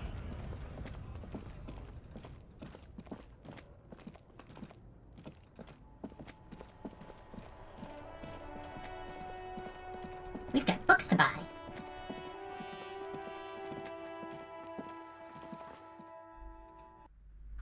As you can see, we've got over 100 real thanks to the light bending guy. So we're gonna spend some of it.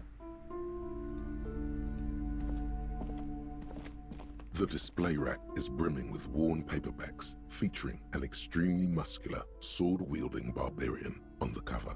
Do any of the Nearly books all the titles call contain out to the me? word Hyundai somewhere. Oh, please. A twinge at the back of your head makes you flinch. Your eye starts twitching. What is it? Your hand reaches toward a book with glossy cover art of the very muscular man from Hyundai in chains, kneeling in front of a staircase leading to a throne. A woman sits on the throne, leering at the man. Between the throne and the Hyundai man lies a bonfire, casting shadows on the wall. The shadow of the woman's headdress looks like a pair of devil horns. The title reads, Man from Hyundai and the Devil Woman. So we could say, aren't all women devil women? Or, Storekeep, this book is misogynistic. How can you peddle such filth? The entire series is also endearingly racist, if I may add. Sure is. Oh, sirs, I know. This really isn't representative of our values, but the store has to cater to its customers. We already know a couple of people who are into Hjelmdal. The fat lorry man has Hjelmdal stuff in his lorry. Roy doesn't really give off a vibe of being sexist or racist, but he believes Hjelmdal is real. Also, we might not necessarily get to it, so I'll tell you right now, Kuno also happens to like Man from Hjelmdal. And I believe we did see some books in Gary's apartment. That's, 4 white males, for anyone keeping track. The display rack before you is burdened under piles of Man from Hjelmdal novels. I want to buy Man from Hjelmdal and the Devil Woman. It is a bestseller for a reason. Wow, more Hjelmdal. Mountains of it. Heroic quantities of Hjelmdal. Roy's puny shirt is nothing compared to the real deal. Okay. Is there anything else? I think there may have been something A here we small didn't mountain purchase. of colorful board game boxes. No, I'm pretty sure we got everything.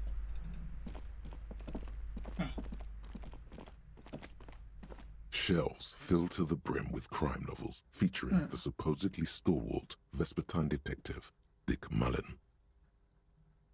I think we have, yeah, I believe we do have a skill point. Let's try for this one. Reaction speed. It's a useful skill. Oh, we've got a -1 from one of our thoughts. Oh, level that up. Reaction speed, what are we... Oh, let's change paints. Anything pro reaction speed? No. Oh, we do.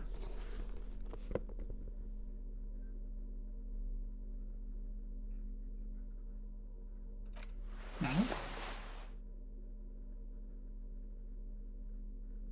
Okay. Shelves filled to the brim with crime Oh, novels yeah. featuring the supposedly... Your quick eye notices a small caterpillar crawling across the spine of a book. The title reads, Dick Mullen and the Mistaken Identity. What do we have here? Mistaken identity? A worn paperback from Dick Mullen's classic Hard-Boiled Phase.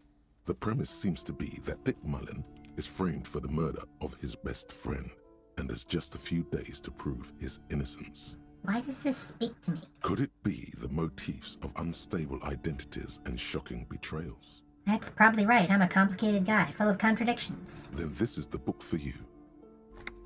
Of course. Such violence and immorality. I mean, enjoy. Plaisance really doesn't like the stuff she's selling, huh?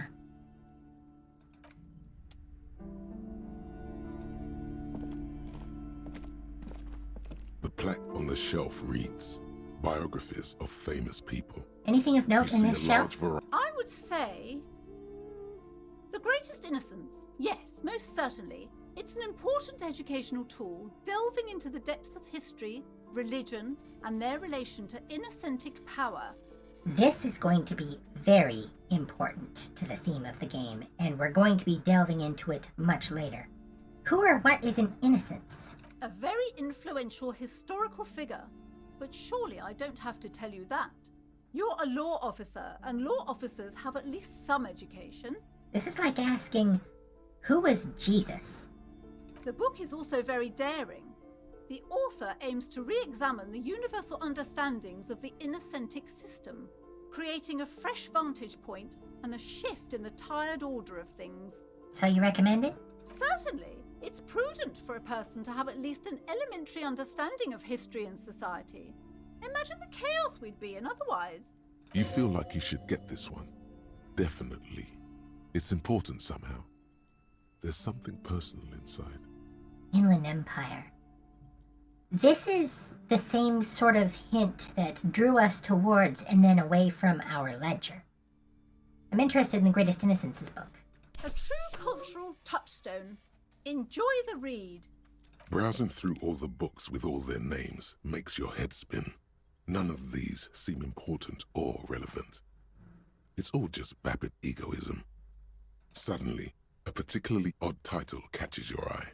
It reads, High-Speed Love, the tragic true love story of Jacob Irv and Alfie Delatraz, by one Cecilia Averbrook. What's it about? High-Speed Love chronicles the romance between two of the finest tip-top tourney racers in history. One of them is the madcap driver, Jacob Irv. His blonde mane graces the cover. Next to Irv's life story, you see a slim biography of an Occidental rock star called the Anti-Star. He's famous for shooting morphine into one of his eyeballs and cocaine into the other. Next to that, Rivasholian radio personality Guillaume Bevy stands in front of a run-down drug den. He's a permanent fixture on Channel 8, reporting on real-life crime and ruining cops' days. This is... I think I've already mentioned Guillaume Bevy. He's one of the Guillaumes, alongside Guillaume Le Lion and Guillaume Le Million, all three of whom are blonde, by the way. I really must insist you buy one of the books. Reading them is not for free. Do still browse, though, but not too long. I'm sorry, I did not mean to rush you. You are browsing. Go ahead. Take your time. Time is commerce. Okay, it's not here. Looking for that book on cockatoos. I know it's in one of these shelves. Another boring book, just discarded here. This bookstore is not strictly about crime, romance, and biographies of famous people. There's also a wide range of paranatural literature. Amidst the various books, you find one written by someone named Matthias W. Dundas. It's about wholeness, unity, balance. These three things are very important to the working class mind. The point of the book, and many others on this shelf, is to give people medicinal advice in situations where they don't have access to paid health services. How does that work? It serves platitudes, while also telling everyone that traditional medicine, the kind people don't have access to, and which costs more than this book, is garbage, and would only give you cancer anyway, without even curing your cold or anything. Wholeness, unity, balance, on the other hand, can basically take care of anything. Though it is important to note, when it's up to your mind to heal yourself, then it's because of your mind that you're ill in the first place. It's new agey, but it's also reminiscent of so-called Christian Science reading rooms. It's your own fault if you're ill. Got it? Does book say anything else? The book features chapters on topics such as how to find magnesium. It even lists plants you can harvest magnesium from. How to continue drinking if you're an alcoholic who has destroyed his liver. And there's even a chapter on the ancient Seraïs tradition of using duck gallbladder preservatives to treat and prevent sexually transmitted diseases. Pre and post factum apply. Nothing worth buying. Storekeep, what books are these? Sir, please, no browsing in that shelf. That wisdom is not for free. I can't have you end up, like, opening a police store next door and stealing my customers. Oh no! We don't have medicinal purposes of the pale. Did we already buy it? Oh, there it is. This might be the cockatoo book. A sulfur-crested cockatoo There it sits is. on the cover, its beak slightly open. It looks as if the bird is calling out the book title, From A to Zurich, a guide to a well-behaved cockatoo. Flip through the pages. Turns out that there are so many different cockatoo species, and they all have behavioral problems. You don't have behavioral problems. That's garbage. You're cool. What about this guide to cockatoos, storekeeper? It's a must-have if you own a cockatoo. I've heard they're quite capricious. We're not gonna steal it. Not with Kim watching, anyway. I want to buy the guide to cockatoos. Oh, a nature enthusiast. Good choice. I knew it was a good idea to keep that around. Okay. I don't think there's anything else we need to buy. Not at the moment. Let's look back here. You see a set of tattered curtains blocking the way to another room. A strange cage-like trinket dangles from the curtains. Excuse me, officer. The back room is strictly for employees only. Shopkeeper, what's behind the curtains? Nothing. to browsing the books. Don't you feel compelled to look at the books? The books are all you care about. She speaks almost as if she's trying to put a spell on you, urging you to buy more books. Oddly enough, the more she tries to draw you away from the curtains, the more alluring they become. Examine the strange cage-like trinket. You see some kind of charm, an irregular polyhedron assembled from bones, sticks, and straw. Inside, a disturbing fish head with empty eye sockets stares at you. This is a traditional Seminese ward, meant to provide protection against ill luck, bad dreams, curses, and other supernatural scourges. And who are the Seminese? Inhabitants of Ile de Fantôme, the Seminine Islands down south. Aside from poking at it suspiciously, there is nothing else to do with the fish head charm at this time. The curtains remain shut before you. Okay, I do want to mention the Seminese. That's what Measurehead is. They are native to this Isola, but they never came up to this large, fertile island that Revachol got planted on, Le Caillou. That's possibly for a reason. Also, Ile de Fantôme is an island in the Seminine archipelago that juts up against the Pale. Measurehead will mention that there is a tradition of the Seminese walking into the Pale hoping for immaculate conception, or at any rate, forgetting who their fetus's fathers are. Pull open the curtains. Just as you're about to pull apart the curtains, the petrified voice of the shop owner cries out once more. Sir, don't touch that. I told you it's off limits for the customers. Her hand has closed around her pendant, her fingers nervously playing with the talisman. Parapsychologically speaking, we're done if you decide to open them. I won't be held responsible for the consequences. It's too dangerous. She looks away, mumbling. Why is everyone always messing with the curtains? Why can't they just buy books like normal people? This is about the curse? That's why you're afraid? No, it's just a storeroom for the employees, I told you. Now please step away from the curtains.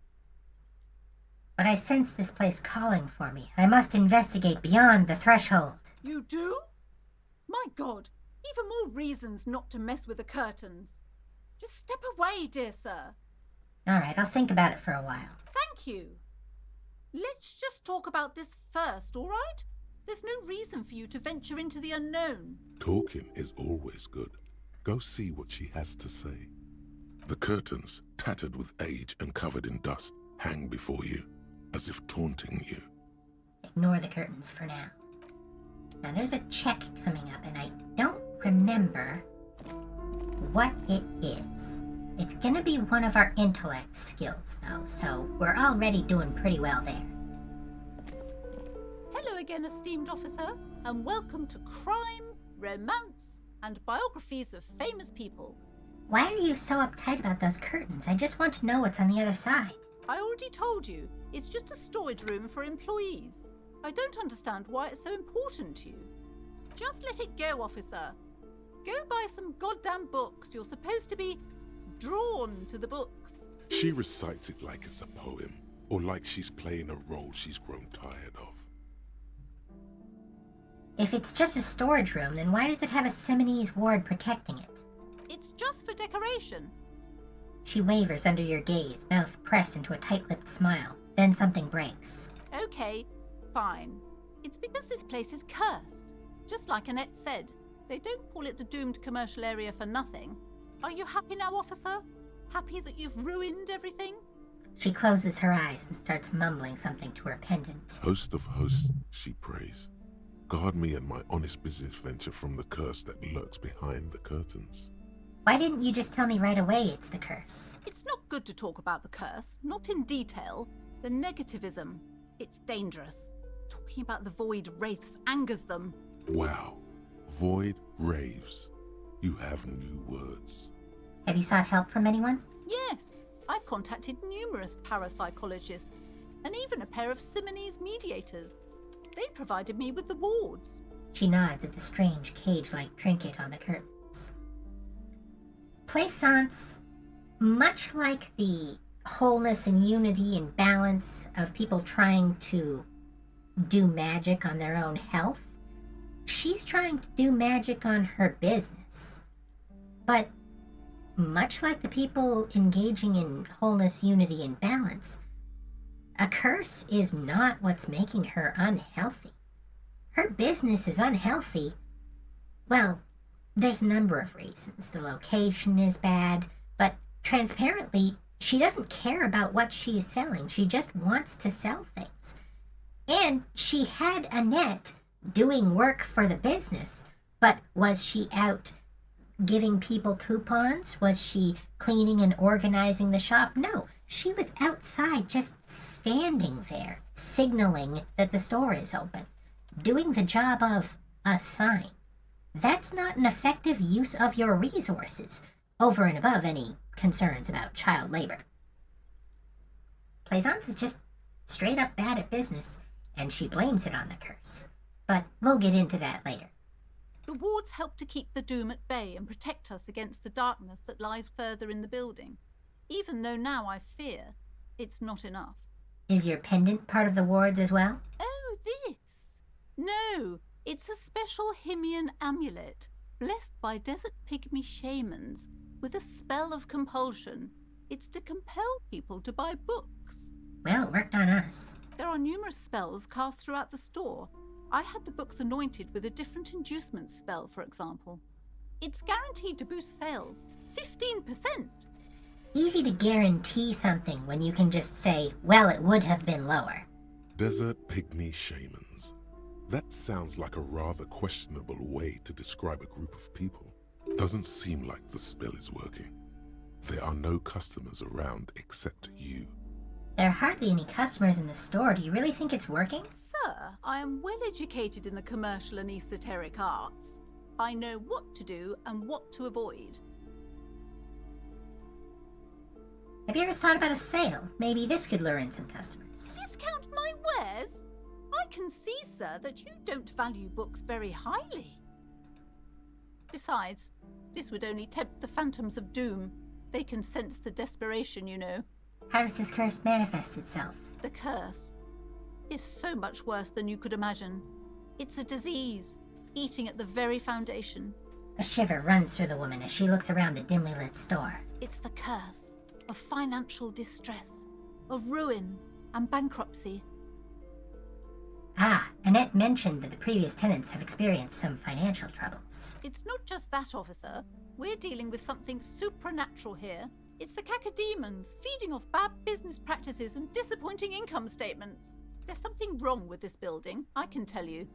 Ever since I arrived, I've sensed an eerie lingering presence, as if I was unwanted here. Would you like me to take the case? I could investigate, see if the curse is real. Most certainly not. I don't want anyone who's not familiar with the psychic arts to get involved in this mess. Stay away. Leave the spirits be, so they can return to their slumber. My liege, you know what this case calls for? A paradetective. Oh, it's drama.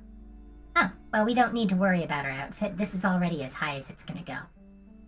And we get a +2 because we helped out Annette. Fingers crossed.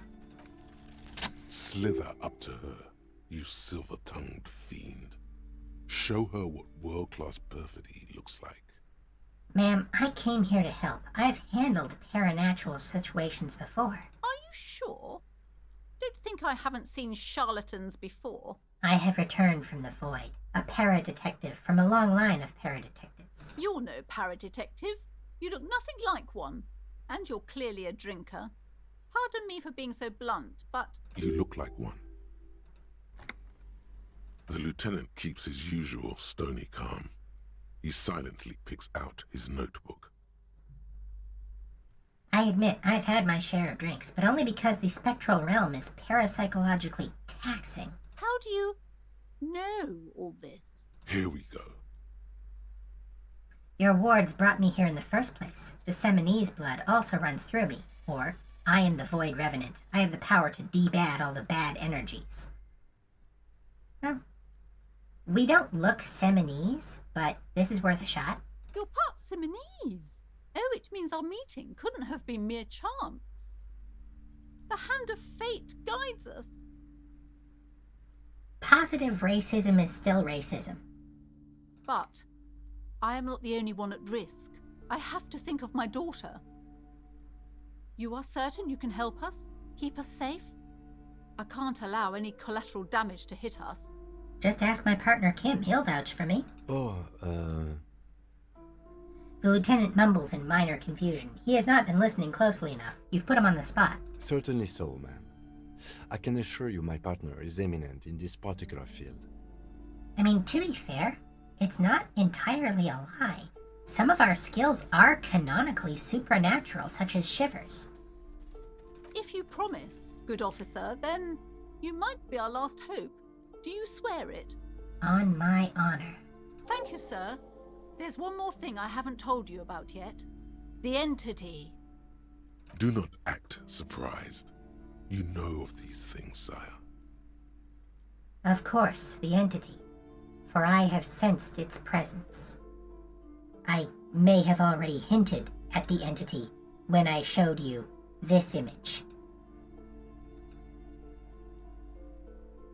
Who is that? Well, we'll meet Birdo soon enough. Of course, the entity. You have? The entity takes the form of a woman, a witch probably.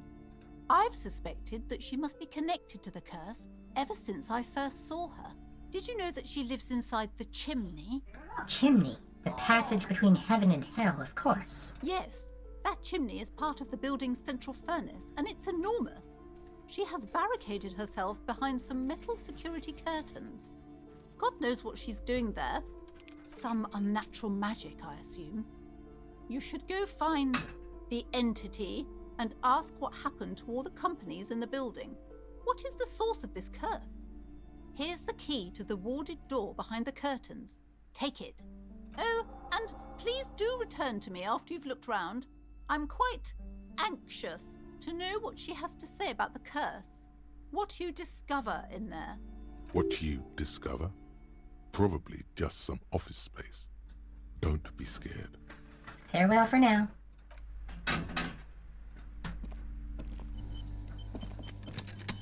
Let's have a look. You see a set of tattered curtains blocking the way to another room. A strange cage-like trinket dangles from the curtains. Pull the curtains open. You see a dimly lit room full of dusty furniture and trash. A doorway stands in the back, covered in dozens of scary little Seminese wards, your shadow looming over it like an omen. Escapes from Plaisance as she tries her best to look away, her round face buried in her hands.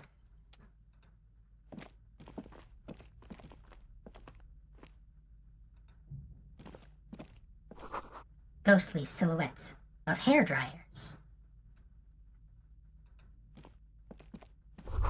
A vaguely androgynous portrait of a man. Looks like Guillaume le Million, that hair poster. A heavy door with a missing handle stands before you, covered in dozens, if not hundreds, of Seminese trinkets and charms. It appears to be locked. Knock on the door. Only an echo. No one is there. A hollowed-out, dark echo. Unlock the door with the key. After exerting some force, you manage to turn the key. It's eerily silent. The door slides slightly open, letting a draft of cold air into the room. You feel the tiny hairs on the back of your neck rise up, as if someone's standing right behind you. Touch the back of your neck. What is this feeling? Outside, the wind howls in from across the bay. The building at Rue de Saint-Ghislain stands like a matchbox on its side, with men inside like little wooden sticks ready to catch fire. A panicking woman squeezes the pendant around her neck until it leaves a mark inside her palm. A man, a few meters away, stands frozen with a key in his hand. Somewhere inside, a spider is spinning its web. Open the door and enter.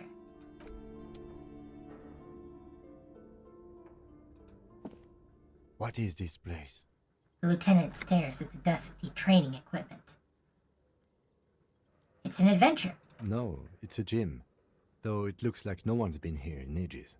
I doubt the electricity still works. Good thing we have a flashlight on us. Don't forget to take it out of your bag before we move on.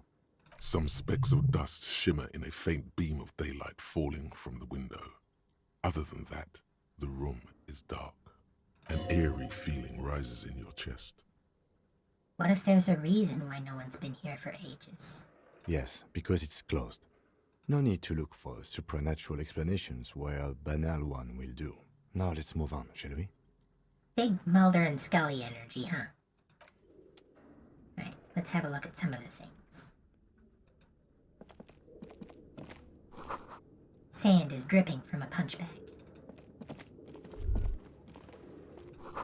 Smells like leather and sweat. The poster says, Sitius, Fortis. The rest is worn off. That's part of the motto of the Olympic Games, by the way, in Latin. Worn out wall bars. They look unsafe. A barbell lies on the floor. The color has worn off its weight plates. It's 60 kilograms.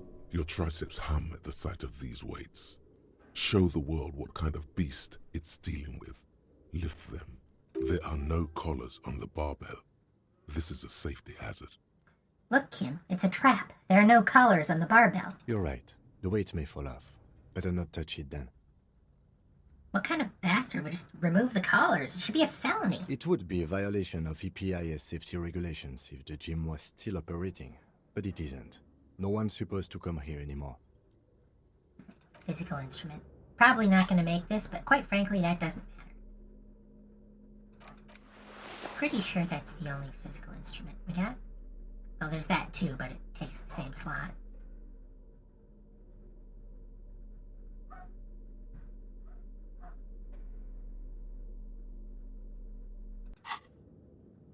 The barbell waits patiently on the floor, like a dog for its master. Unlikely, but we're going to try it anyway. Yep.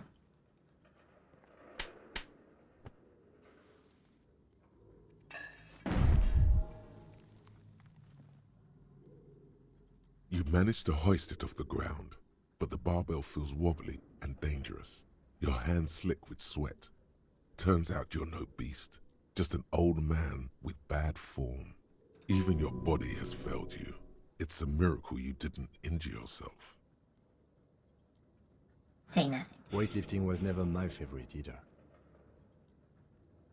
The lieutenant is obviously handling you. And that damage would have killed us earlier, but now, we've got enough to deal with it. At the station gym, I mean. I prefer running. It clears your head. The lieutenant steps away from the barbell, letting you recover in peace. Alright. Like I said, not a big deal. This is soccer ball that we can sell for 13 real and 77 cents. But we won't. Let's get that flashlight.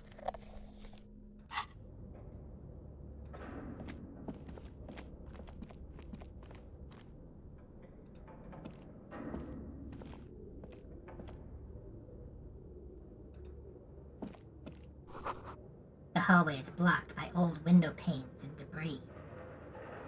That's a lot of window panes.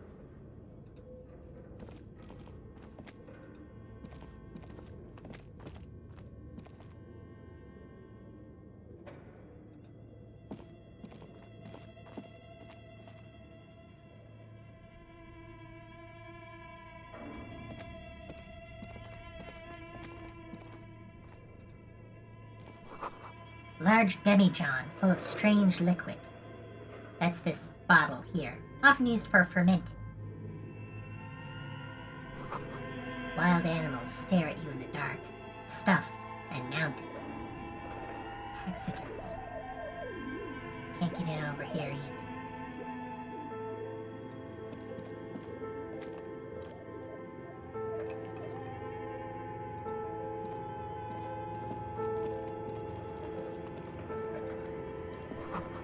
Airship rotors, covered in spider webs. They remind you of blades.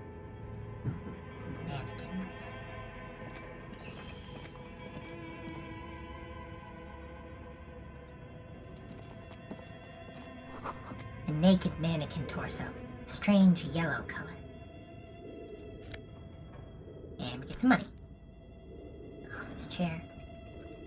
What's over here? Can't go this way because of the debris.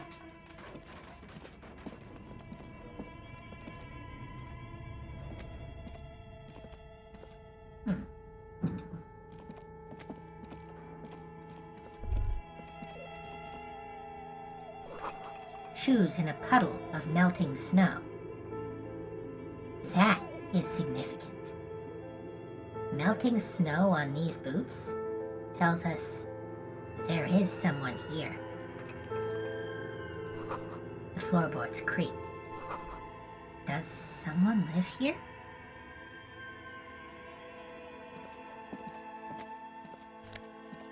Postcard.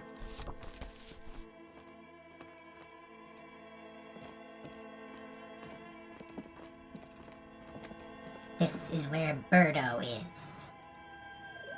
An iron safety curtain curves before your eyes, folded like a bellows. It covers half the room, blocking the way into a colossal industrial chimney. This must be where the entity lives. Knock on it. What an odd thing to do.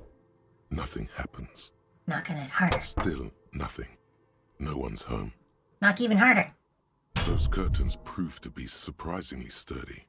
Your fist hurts now. If this is really an entrance to the chimney, then there must be a furnace somewhere as well. Maybe there's another way to get in. Can you please try to refrain from attacking random things? I need to find the malignant entity, Kim. This is the chimney. Ghosts aren't real. Didn't your parents tell you that? In any case, there's no way we can get in right now. Let's investigate further. And we will. There is so much more that this building has to show us. But we're not going to do it right now. This is the end of our stream for this week. Once again, I'd like to thank all of you for joining me.